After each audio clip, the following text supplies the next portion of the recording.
Hello, everyone. My name is Brad Williams, and I'm going to talk about the role of patients, that is, all of you, have to play in developing therapies for dysferlinopathy. The bottom line is that you are important. Right now, we don't have a treatment for dysferlinopathy. We all want one. To do that, we need clinical trials. So clinical trials can't be done without patients. You are an absolutely critical part in the development process. So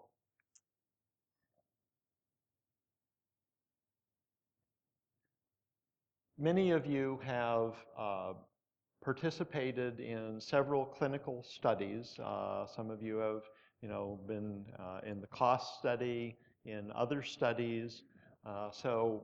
Looking forward, we want to, leave no stone unturned, as the saying for one of our previous conferences went, and look over, every possible avenue to develop, treatments and preferably cures for this disease. So we're going to be doing a lot of clinical studies. We're going to be asking a lot of you, a lot of you, and a lot of you. Thank you in advance for your patience and for, participating, but so what I want to do is talk about why this is so important and the role that all of you have to play. Okay, Doug earlier today went over the drug development process, so this is kind of a review. So we have, also Dr. Mendel went over it in addition. Okay, we have some, it starts off, we have some candidate for a drug. We have something that we think might be able to treat the disease. The first thing we want to do is to do preclinical testing, which usually means we're looking at it in a mouse or another animal model. Okay, does this treatment make the mouse better? Then we have to, look at also some safety studies. Then we have to go to the FDA and say, okay, we have this treatment, we think it looks good in animals, we want to do a clinical trial. And they ask a lot of questions. If in the case of a gene therapy study, as Dr. Mendel was talking about, there's also a recombinant DNA advisory committee that also needs to sign off on it. Okay, if everything looks good and they're all okay with that, we do a clinical trial. So there's 3 steps to clinical trials, and the major questions, in this order that the FDA is looking for is: 1, is the treatment safe? 2, does the treatment work? So you start out by looking at a small number of patients. Just looking at safety, you're not really treating them in such a way where you expect to see any improvement, but you just, okay, can I give this to someone without causing any ill effects? If that looks good, then you go into a phase 2 trial. You treat more patients. You usually increase the dose and look for some sign that the patient's symptoms might be somewhat improved. If that looks good, you go to a phase 3 clinical trial, which involves a larger number of patients, and this is where the question of efficacy, i.e., does the treatment actually work, comes in. Because you need to get an approved drug, you need to statistically demonstrate that, yes, these people who took the drug versus the people who didn't take the drug are better, and this can't be a random chance. And if all of that happens, then you have an approved drug. Okay, now there's a couple things that have to happen. One, we need an idea of a candidate drug that we want to test.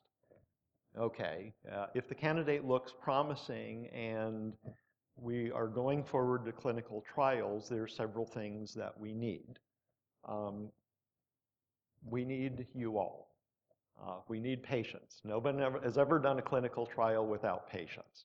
We also need researchers to conduct clinical trials. And Laura is going to be talking later on about the clinical outcomes study, aka COS. That involves 15 centers around the world, including 5 in the US.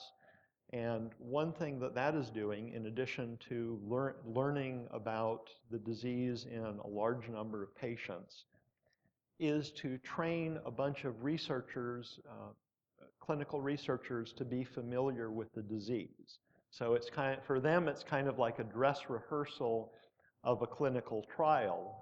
A clinical trial will probably occur in multiple centers, so we want people in multiple places who are all, know something about dysferlinopathy, know what to look for, are used to working with each other, and can collaborate and make the study successful. The other thing that we need is an outcome measure. If you suddenly could, stand up or walk or run or something, you say, oh, yeah, I'm better, no question. Okay, but what if it's a more subtle thing? How is a clinician going to judge, okay, this patient, because of the way we treated them, is now better than they were before? Define better, we need some kind of a, test that would satisfy the FDA that, yep, we made them better. And the other thing we need to do as we go down the development pathway towards the end, we need to interest pharma companies. As you get to the later stages of the drug development process, things kind of, tend to get expensive. You need a lot of resources.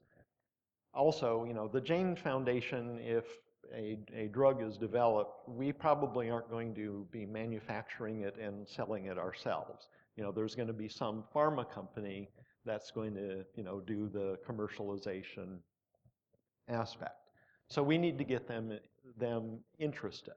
So in the rest of the talk, I'm going to go through some of the particulars about these different aspects and the role that you play in making this happen.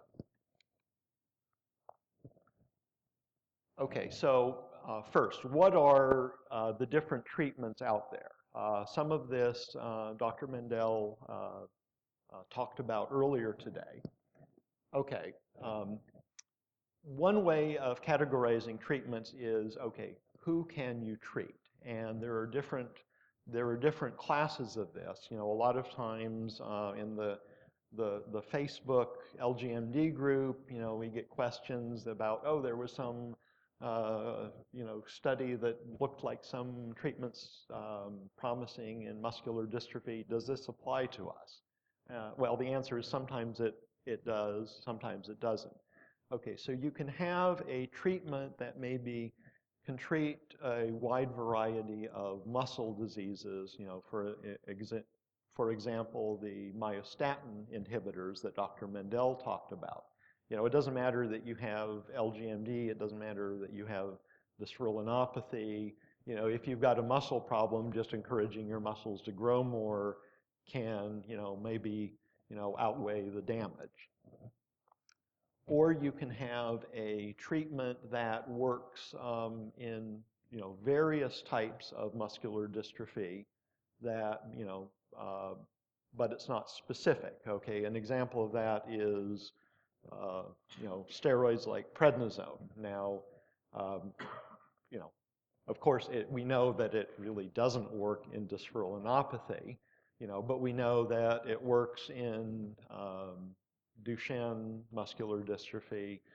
There's reason to think that it might work in some other muscular dystrophies, but we want to know, okay, which ones, can these sort of broad spectrum treatments work for, will they work for our disease, or is our disease something that, they should not be used for? Alternately, you can have something like dysferlin gene therapy, which is, specifically targets the dysferlin gene. Giving dysferlin gene therapy to someone who has LGMD2A isn't going to do any good. So that's one reason, then you start to say, okay, we need specific diagnosis for patients. And this is something that, why we're spending a lot of effort trying to get people accurately diagnosed. Then moving, further, in a narrower focus, there's things like atalurin, which is the stop codon read-through. Dr. Mendel also spoke about this. It's applicable to many diseases, not even just muscular dystrophies, but only for people with a specific type of mutation. So, for instance, Josh could benefit from that because he has the right kind of mutation. I would not benefit because I don't have the right kind of mutation. So that's one reason we not only want patients to know whether they have dysferlinopathy, but know what type of mutations there are. Alternately, we can have something that applies only to dysferlin and only to specific mutations, like exon skipping. If you're skipping an exon, it only really works if that's the exon where you have a problem. So that's part of the reason why we're trying to be so precise about diagnosing people.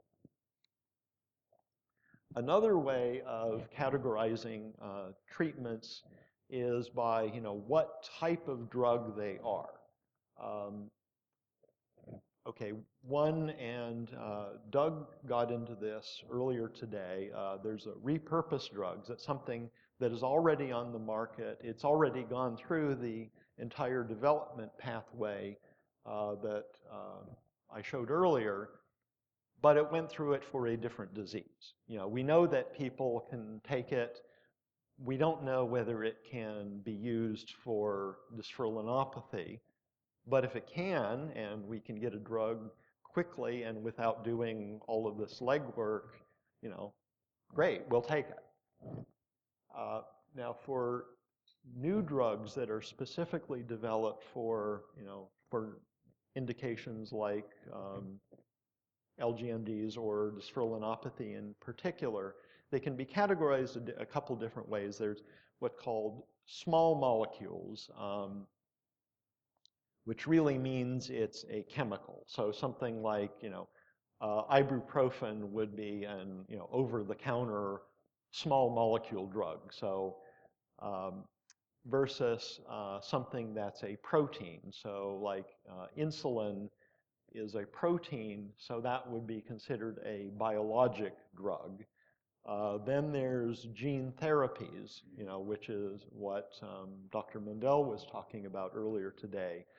So the reason I'm distinguishing this is that the regulatory landscape is a little bit different for all of these things. So, I don't need to go off into all of the details, but there's a few. So this is sort of the lay of the land in terms of what things you might consider bringing forward to a clinical trial. Okay, now to be ready for a clinical trial, we need a few different things. We need some basic knowledge of the disease we're dealing with. That's been one thing that we've been spending a lot of time and effort on research. We need patients, you all, which means we need a patient registry. And as I'll talk about later, having a patient registry and having as many patients as possible identified is very important to drug companies, whose interest we need to generate. Okay. The other thing is we want to know, what are the characteristics of the disease? What length of time might you take? And how many patients might it take to be able to demonstrate that a drug works or not? You also need to have some outcome measure, back to how are you going to know if you made the patient better? So, and this is something that it took me as a patient a while to appreciate.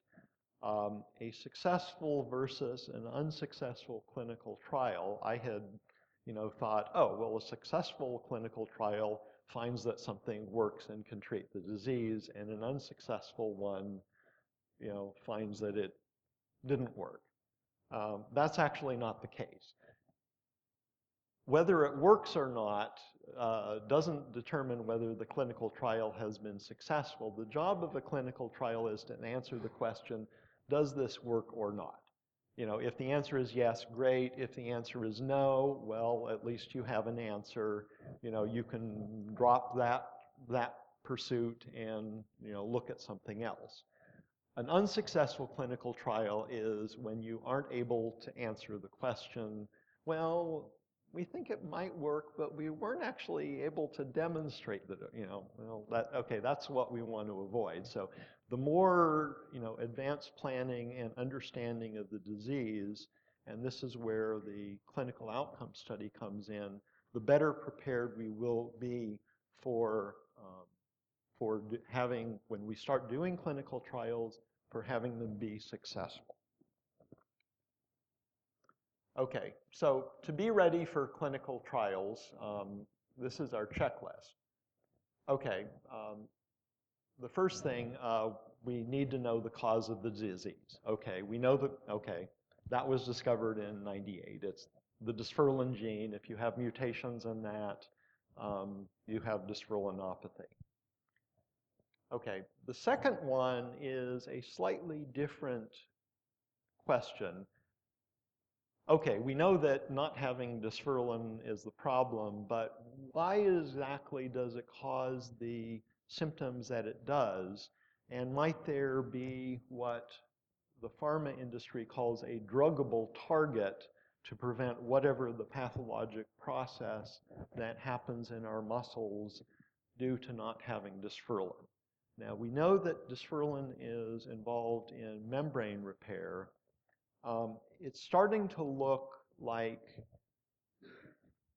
think of dysferlin as someone who lives in a town with a volunteer fire department. Dysferlin has a job being in the volunteer fire department when there's an emergency. But dysferlin also has a day job. It does other things besides just repair membrane damage. It's not actually that often that our muscle cells are shot with lasers. So, we don't fully understand, but that's a very high priority, is to understand the role of dysferlin better. Okay, now, next thing we need is patients, in particular patient registry. We have a patient registry.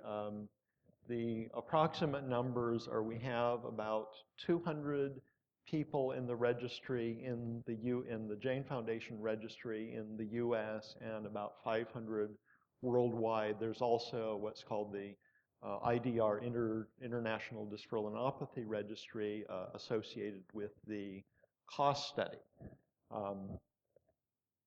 More is better. So the first question that pharma will often ask you if we say, hey, you should study dysferlinopathy, you can develop a drug for this. Do you have a patient registry? How many people are in the patient registry? Are they all genetically diagnosed? So, we keep working on,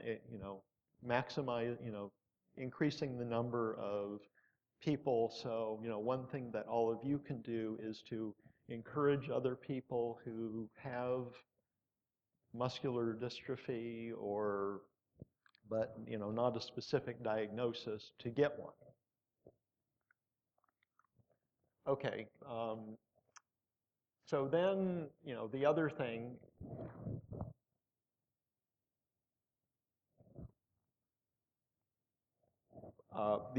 that we need to do is we need people, clinicians to study the disease. We need, detailed knowledge of the disease, and we need outcome measures. What are we going to look for in a clinical trial? So these things are all coming out of the clinical outcome study, which Laura will be talking about immediately after me. Okay, the other thing,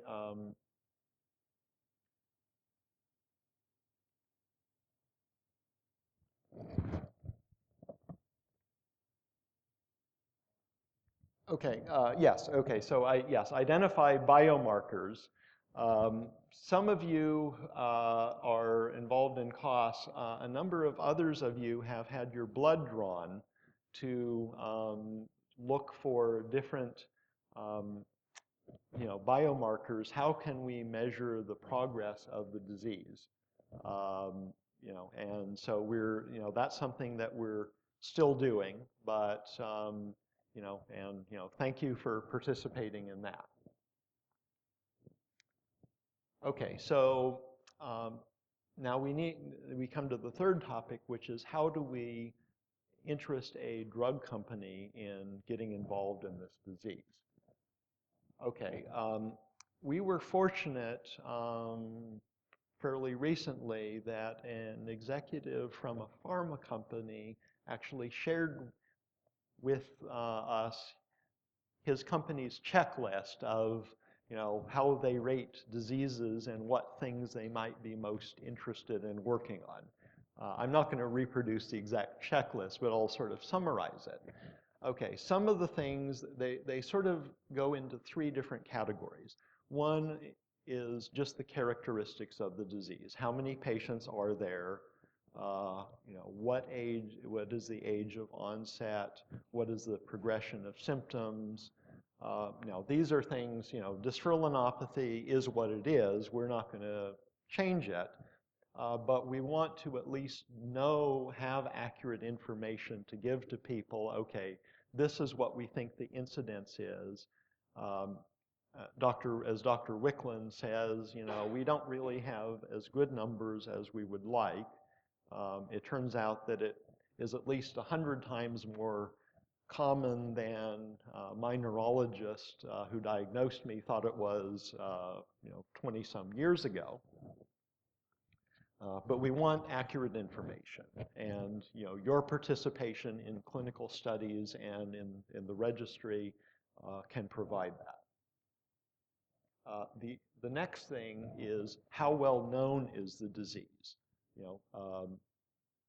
Do we understand the cause? Do we understand the pathology? Has a natural history study been done? Well, it hasn't been done, but it's being done right now, and thanks to all of you who are participating in it.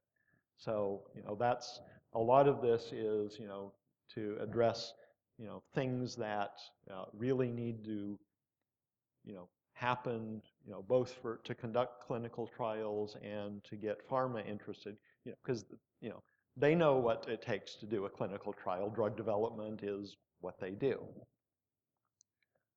The other thing, and this may come as somewhat surprising, last year I attended an orphan drug conference with a couple of my coworkers, and we heard from several people talking to different pharma companies, and they said, okay, if you want to work on a drug for a rare disease, it makes a huge difference that there is an advocacy organization. Get in touch with the patients. The patients are going to tell you about the disease. They're going to tell you, what the symptoms are. They're going to fill the clinical trials. So pharma companies really look on patients with rare diseases as partners in the drug development. You know more about dysferlinopathy, because many of you are living with it, than the pharmaceutical companies. So, the role of the Jain Foundation, as well as, other foundations, is to fund research and also do advocacy. But self-advocacy on, from the patients is extremely important. Those are several of the things that pharma grades on how interested they are in, tackling dysferlin or any other rare disease. So the current situation, and this was also alluded to in different talks, okay, we're pursuing a number of different pathways. We don't necessarily know what's going to work, so we're just going to try to look at everything, which means that we will probably be having multiple clinical trials testing different prospective therapies. You and your fellow patients are going to be enrolling in this trials. So, the more you're willing to, participate in a trial, that helps us tremendously. One thing that I didn't quite appreciate either a few years ago is that a lot of times trials are set up to have very narrow criteria for who they will accept for the trial. In other words, they have to be a certain age range, and maybe they have to be ambulatory. Well, it turns out I was considered for a clinical trial, actually on something that inhibits myostatin. But they wanted patients that were ambulatory. I'd stopped being ambulatory a year before, and I was really, oh, shoot, darn it. I missed my chance. Okay, but the thing to remember is that a lot of times clinical trials will have very strict enrollment criteria just to facilitate getting a yes or no answer, does this work? A lot of times the treatment, once approved, will apply to a much broader population of patients than the people who were enrolled in the clinical trial. So if you don't qualify for one, you might qualify for another, and you still might benefit from the treatment. So there are several things that you patients can do right today. The big thing, and you're all, and coming here this weekend is a wonderful thing to, be counted, connect with other patients, form a patient community, advocate on, about the disease, make people aware of the disease. And now down at the bottom, there's a graphic for the Limb-Girdle Muscular Dystrophy Awareness Day, which has been designated as September 30th, 2015. It's going to be an annual event. This is the first year. The Jain Foundation is collaborating with advocacy organizations for several other LGMD subtypes to put this on people's radar screen. LGMD has often been kind of an afterthought even among muscular dystrophies. I remember once I was sitting on a plane next to somebody who, when I got to talk to him, had just graduated from medical school. And I mentioned that I had muscular dystrophy, and he starts staring at my calf muscles. And I'm like, if you're thinking I have Becker's, no, that's actually not what I have. Well, I was pretty sure you don't have Duchenne, so that leaves, there's myotonic and FSH. those are the 4 types that I learned about in my med school class. Well, no, there's this sort of none of the above category, aka LGMD, and I have one of the genetic forms of that, and there's a whole bunch of genetic forms. Okay, now, okay, he hadn't done a neurology residency, but he did the training to be a medical doctor. So, a lot of what we have to do, and it's sometimes frustrating, when we're going to a clinician who maybe doesn't know as much as we do, but think of this kind of as public service. Then there will be one more clinician who knows about the disease and is aware of it. The making people aware is very important, and so. Um, Finally, thank you all for being here. I'm hoping you're enjoying this weekend and getting to interact with each other. And, we want to tell the world, about this disease, interact with other patients, and encourage people to get involved, to be accurately diagnosed, to consider participating in clinical trials. So there's a lot of things you can do right now to hasten development of treatments and cures. So thank you very much.